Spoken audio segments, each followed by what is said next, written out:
Fala, meus queridos alunos, tudo bem com vocês? Aqui é o professor Lucas Skywalker.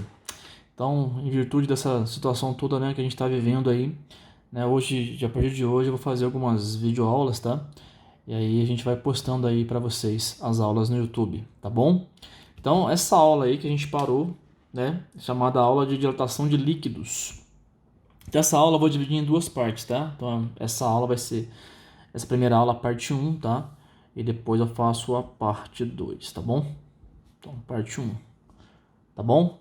Vamos lá então. Então é o seguinte: quando a gente fala de dilatação de líquidos, na verdade, a gente fala não só de líquido, né? Que é uma dilatação volumétrica. Na verdade, para você avaliar a dilatação de um líquido, você tem que colocar ele dentro de um frasco, um recipiente. Então, quando a gente estuda a dilatação de líquidos, na verdade, a gente está estudando a dilatação de um sólido junto com um líquido, né? Então, vamos supor, por exemplo, aqui que eu vou ter um tubo de ensaio.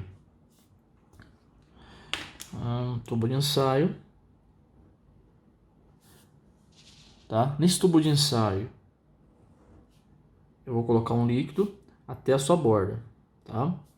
Então, eu vou preencher esse tubo de ensaio, que tem um volume inicial V0, com um líquido qualquer aí, que pode ser água, por exemplo, tá? Então, até a sua superfície.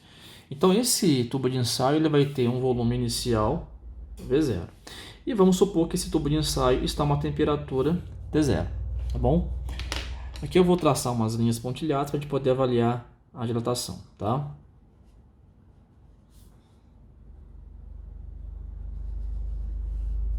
Ok. Quando a gente então aquece esse conjunto, né, que é o frasco mais o líquido, então a gente vai fazer um aquecimento aqui. Então, aquecimento, né, quer dizer o quê? Que eu vou fazer uma variação de temperatura ser maior que zero, ser positiva, né? Então, esse conjunto, né, tubo de ensaio mais líquido, ele vai ser aquecido até uma temperatura T final. E T final, né, obviamente, vai ser maior que T inicial, já que a variação de temperatura aqui é, no caso, positiva, tá bom? Então, eu vou aquecer esse conjunto. O que vai acontecer quando aquecer o conjunto, né? Quem dilata mais, líquido ou sólido? Líquido, né? Por quê? Porque o líquido ele tem mais espaço vazio entre as moléculas, né? A gente pode ir lá dar uma revisadinha lá na teoria cinética das moléculas, a gente vê que os líquidos têm espaços, tem mais espaço vazio entre as moléculas do que os sólidos, né? Os sólidos a estrutura é mais rígida, né? As partículas que formam o corpo sólido estão mais presas umas às outras. No líquido não, elas estão mais soltas, né? No caso da água, por exemplo, né, as moléculas se ligam por pontos de hidrogênio, né, uma ligação intermolecular entre elas, né, que a gente chama de secundária, que deixa espaço vazio entre elas. Então é muito mais fácil um líquido dilatar do que um sólido. Tanto é que se você observar o coeficiente dele, né, de um líquido, ele é maior que o de um sólido, tá bom? Então o que vai acontecer? Quem vai dilatar mais? O líquido. Só que o sólido também dilata, né? E tá a grande dúvida dos alunos, né? Quando eles veem esse conteúdo, né, que é a dilatação de líquidos. Porque na verdade, ambos dilatam. Só que o líquido ele dilata mais que o sólido. E aí tem duas situações importantes, certo? Por exemplo, o que você não consegue enxergar? O sólido dilatar. Visualmente você não consegue enxergar o sólido dilatar. Mas nesse meu caso, por exemplo, eu preenchi o líquido até a borda. Então o que vai acontecer?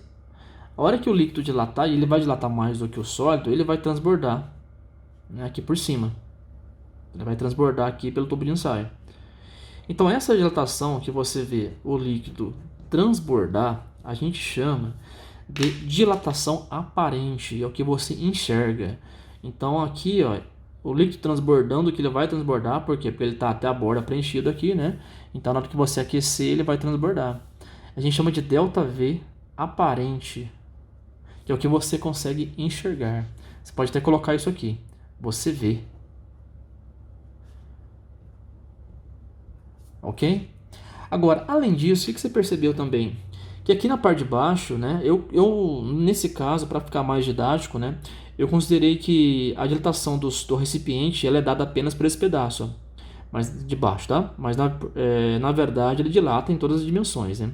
Para cima, para baixo, para os lados, né? Mas para a gente poder entender melhor, eu só representei aqui embaixo. Então, o que aconteceu aqui? Esse pedaço aqui ó, foi o quanto que o sólido aumentou, que o tubo de ensaio aumentou. O que você percebeu aqui também? Que essa parte que o sólido aumentou, ela foi preenchida com líquido. Então, ou seja, o líquido, além dele transbordar pelo recipiente, ele também preencheu esse espaço, né, que houve, no caso, a dilatação do sólido. Então, essa dilatação que o líquido sofreu, que a gente chama de dilatação do recipiente, ou seja, foi o quanto que o recipiente ele aumentou de tamanho. E como o líquido está dentro dele, ele vai seguir também, né, essa dilatação. Então, na verdade, aí que está a grande sacada. O que o líquido dilatou? Ele dilatou o que você viu transbordar, né? Detalhe aqui que nem sempre vai transbordar, né? Aqui transbordou porque está na borda, né? Mas ele pode estar no nível menor aqui, e você não vê transbordar, mas você vê subir o nível. Então, o que acontece? O líquido ele dilatou, né, o que transbordou, o que você viu aqui transbordar para fora do recipiente, e ele também dilatou o que você não viu. Né? Então você põe até aqui embaixo, eu gosto de colocar isso para os alunos, né? Que você não vê essa daqui. Então você não vê. Né? Então ele dilatou também o que você não viu, que é o quanto que o frasco aumentou de tamanho, e como ele está dentro do frasco, ele também dilatou junto com o frasco. Então, na verdade, pessoal, o que acontece? A variação do volume, a dilatação real do meu líquido, né, a gente chama de real isso na física, que a gente pode até colocar que é o ΔV do líquido, ela é dada por duas dilatações. A variação do volume aparente, que é o que você não viu, mais a variação do volume do recipiente, né? Aliás, perdão, aparente, que é a que você viu, e a do recipiente, que é a que você não viu. Tá? Então essa relação que é importante na parte de dilatação de líquidos, né? Que na verdade não é só de líquidos, né? É do líquido juntamente com o sólido. Tá bom? E aí a gente pode agora brincar nessa fórmula, ou seja, nós já vimos nas aulas anteriores aí, né? Que ΔV é V0 gama ΔT, certo? Então, no lugar de líquido, a gente vai substituir essa fórmula no lugar de aparente também e do recipiente também. Então, ΔV líquido vai ficar assim. O que seria o ΔV líquido? Vai ser V0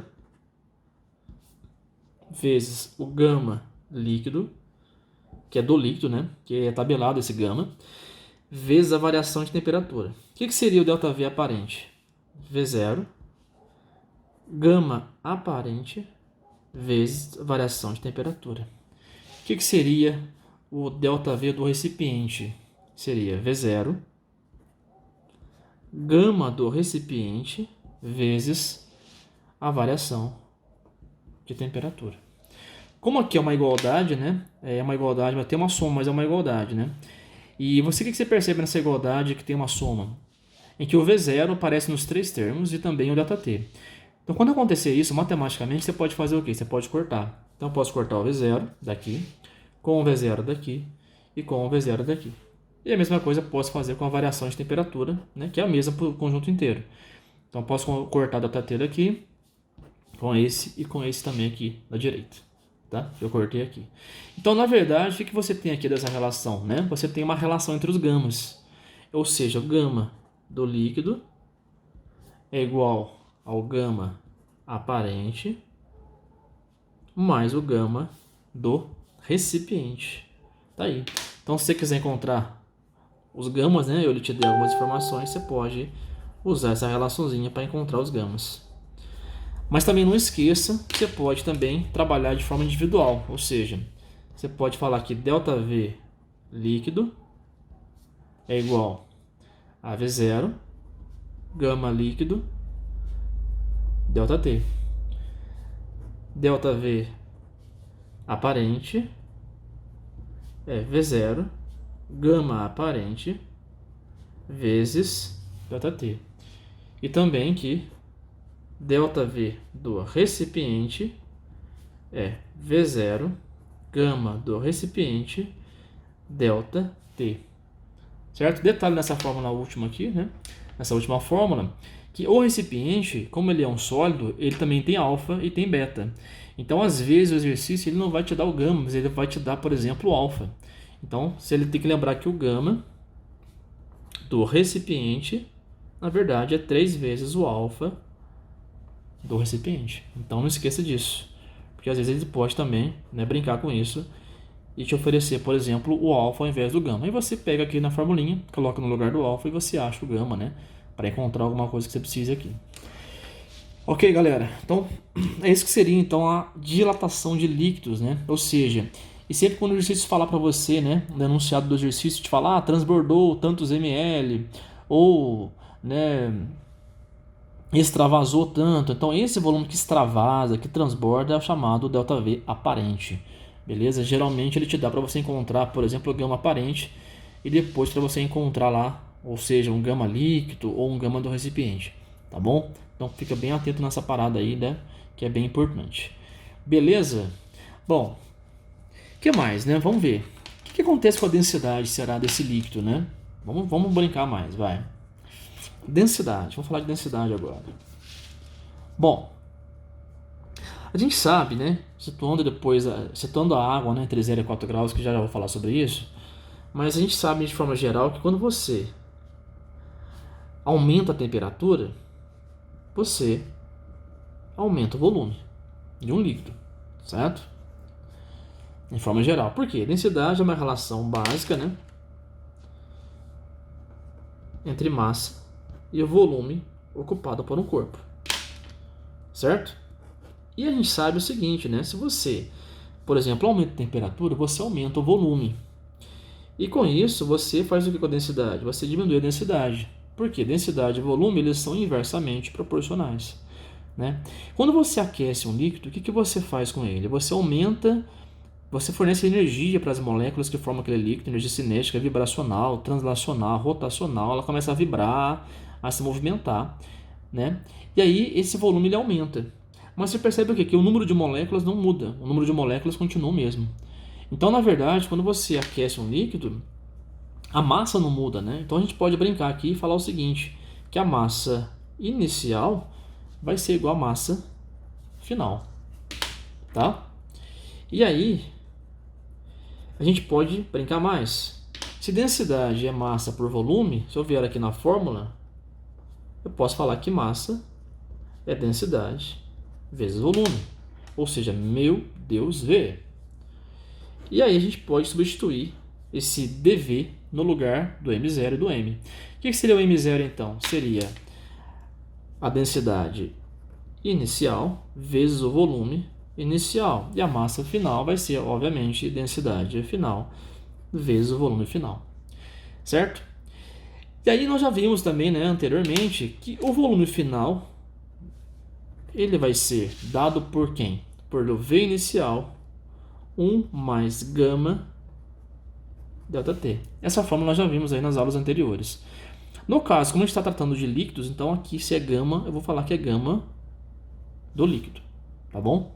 E eu vou substituir, né, no lugar desse Vzinho, essa formulinha aqui, do V0, 1 mais gama ΔT, beleza? Então vai ficar assim, D0, V0, D, vezes aquele trombolinho ali, que é V0, 1 mais gama líquido ΔT. E aí com isso agora a gente pode cortar o V0, que é um produto, né? A gente pode cortar. E agora, como a gente quer analisar a densidade final em relação à inicial, em relação à variação de temperatura, a gente vai isolar a densidade final. Então, densidade final, ela vai ser a densidade inicial dividido por 1 mais gama líquido ΔT. Ou seja, o que você percebeu aqui? Que a densidade final ela é inversamente proporcional à variação de temperatura. Ou seja, se você aumenta a variação de temperatura, você diminui a densidade, né? Como era de se esperar, né? Ela vai então ser inversamente proporcional à variação de temperatura, exceto na água aí, né? Que a água tem um comportamento chamado de anômalo entre 0 e 4 graus. Nós veremos depois isso daí. Beleza, galerinha? Então essa daí foi a parte 1 da aula de dilatação de líquidos, ok? Agora eu vou fazer alguns exercícios, né, para a gente poder ver se deu para entender legal como é que funciona isso, tá bom? Então vou cortar aqui o vídeo e até o próximo vídeo de exercícios da parte 1. Valeu!